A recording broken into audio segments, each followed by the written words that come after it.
नमस्कार, बहुत स्वागत न्यूज 18 इंडिया पर। मैं हूं आपके साथ सुरभि शिरपुरकर। रक्षाबंधन का त्योहार आने वाला है।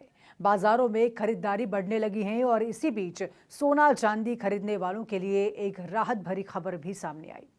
सोने के भाव में नरमी आई है, वहीं चांदी की कीमतों में भी करीब 2500 रुपए की गिरावट दर्ज की गई। ऐसे में सबसे बड़ा सवाल यही है कि आखिर अचानक सोना और चांदी सस्ता क्यों हुआ। क्या ये गिरावट आगे भी जारी रहेगी? क्या रक्षाबंधन से पहले सोना खरीदने का यही सही मौका है? और अगर आप खरीदारी करने जा रहे हैं तो आपके शहर में आज सोने और चांदी का भाव आखिर कितना है? इन सभी सवालों को एक एक करके समझते हैं। सबसे पहले बात सोने की। पिछले कुछ समय से सोने की कीमतों में लगातार उतार चढ़ाव देखने को मिल रहा है। सोना इस समय भी आम आदमी के लिए काफ़ी महंगा है, लेकिन हाल की तेज़ी के बाद इसमें कुछ नरमी भी देखने को मिली है। बाजार में जब किसी प्रीशियस मेटल की कीमत लगातार बढ़ती है तो कई निवेशक ऊंचे भाव पर अपना मुनाफा निकालने लगते हैं। इसे प्रॉफिट बुकिंग कहा जाता है, यानी जिन लोगों ने सोना पहले कम कीमत पर खरीदा था, उन्होंने जब भाव ऊपर देखा तो अपना कुछ निवेश बेचकर मुनाफा सुरक्षित किया। इससे बाजार में सेलिंग प्रेशर बढ़ता है और कीमतों पर भी दबाव आता है।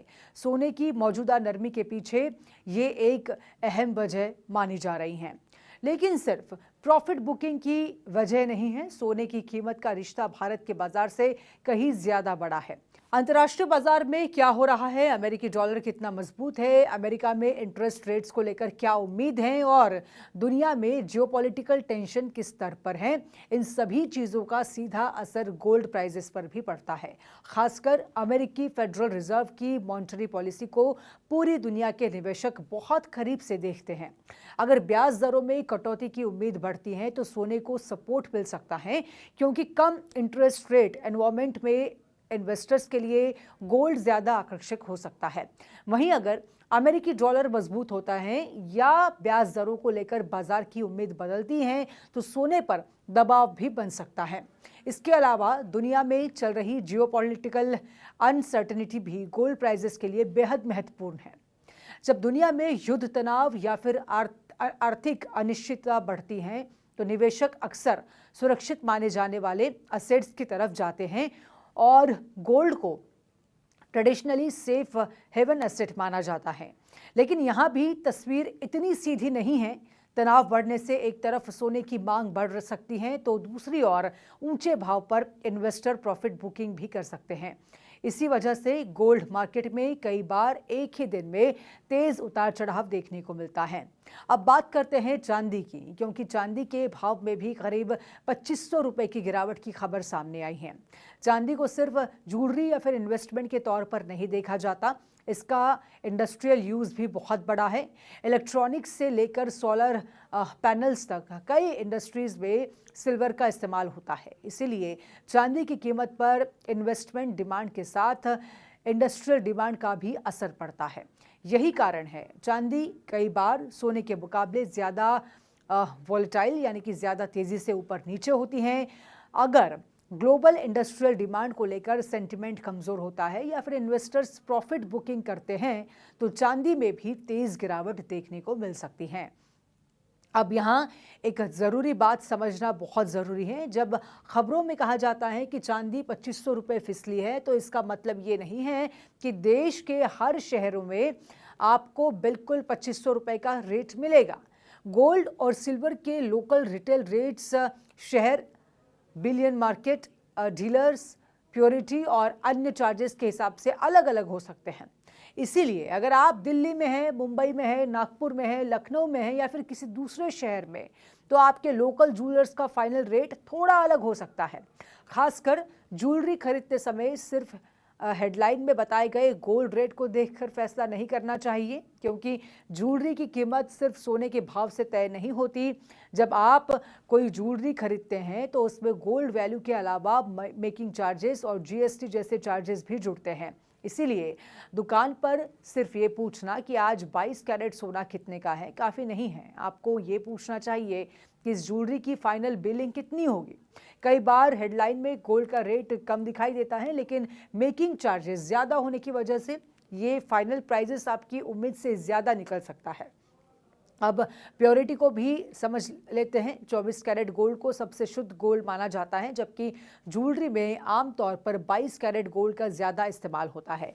इसका कारण यही है कि प्योर गोल्ड काफ़ी सॉफ्ट होता है और ज्वेलरी को मजबूत बनाने के लिए उसमें दूसरे मेटल्स मिलाए जाते हैं। इसीलिए 22 कैरेट और 24 कैरेट के रेट में अंतर होना स्वाभाविक है।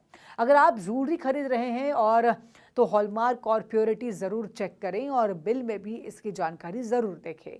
अब सबसे बड़ा सवाल, क्या इस गिरावट के बाद अभी सोना खरीद लेना चाहिए? इसका सीधा जवाब देना मुश्किल है, क्योंकि कोई भी व्यक्ति निश्चित तौर पर नहीं बता सकता कि अगले कुछ दिनों में गोल्ड प्राइस किस दिशा में जाएगा।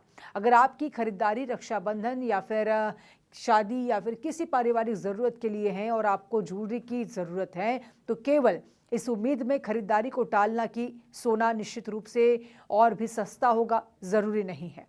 क्योंकि ग्लोबल मार्केट में कोई बड़ा जियोपॉलिटिकल डेवलपमेंट, डॉलर मूवमेंट या फिर इंटरेस्ट रेट एक्सपेक्टेशंस बदलने ही कीमत पर फिर ऊपर जा सकती है।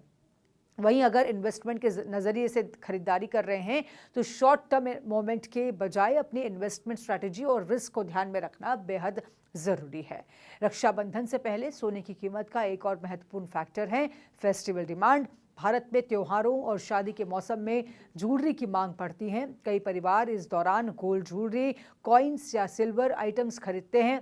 अगर डिमांड मजबूत रहती है तो प्राइजेस को सपोर्ट मिल सकता है, लेकिन दूसरी ओर गोल्ड के दाम अगर बहुत ज़्यादा है तो आम खरीदार अपनी खरीदारी कम भी कर सकता है। यानी एक तरफ फेस्टिव डिमांड प्राइजेस को ऊपर ले जा सकती है, लेकिन दूसरी ओर ऊंची कीमत अफोर्डेबिलिटी को प्रभावित कर सकती है। तो आने वाले दिनों में सोने और चांदी की कीमत पर नज़र रखने के लिए आपको कुछ बड़े फैक्टर्स देखने होंगे। अमेरिका में इंटरेस्ट रेट्स को लेकर क्या संकेत मिलते हैं, डॉलर की मूवमेंट कैसे रहती हैं, ग्लोबल जियोपॉलिटिकल सिचुएशन में क्या बदलाव होता है, सेंट्रल बैंक्स गोल्ड खरीद रहे हैं या फिर नहीं, इंटरनेशनल मार्केट में डिमांड कैसी है और भारत में फेस्टिव सीजन की रिटेल डिमांड कितनी मजबूत रहती है।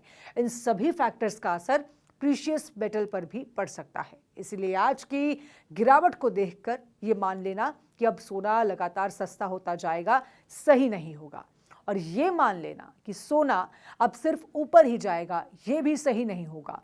गोल्ड और सिल्वर दोनों ही ऐसे एसेट्स है जिसमें शॉर्ट टर्म वोलेटिलिटी बनी रह सकती है। तो अगर आप रक्षाबंधन से पहले सोना या चांदी खरीदने की तैयारी कर रहे हैं तो 3 चीज़ें बिल्कुल ध्यान में रखें। पहली, अपनी शहर का आज का लोकल रेट चेक कीजिएगा। दूसरी, ज्वेलरी की प्योरिटी और हॉलमार्क ज़रूर देखिएगा। और तीसरी, सिर्फ गोल्ड रेट नहीं बल्कि मेकिंग चार्जेस, जीएसटी और फाइनल बिलिंग अमाउंट को भी कंपेयर कीजिएगा। अगर इन्वेस्टमेंट के लिए खरीद रहे हैं तो एक ही दिन के प्राइस मोमेंट को भी देखकर जल्दबाजी में फैसला लेने से ज़रूर बचिएगा। कुल मिलाकर रक्षाबंधन से पहले सोने और चांदी की कीमतों में आई ये नरमी खरीदारों के लिए ज़रूर राहत की खबर है, लेकिन इसे किसी बड़े और लगातार गिरावट के संकेत के तौर पर देखना अभी जल्दबाजी होगी।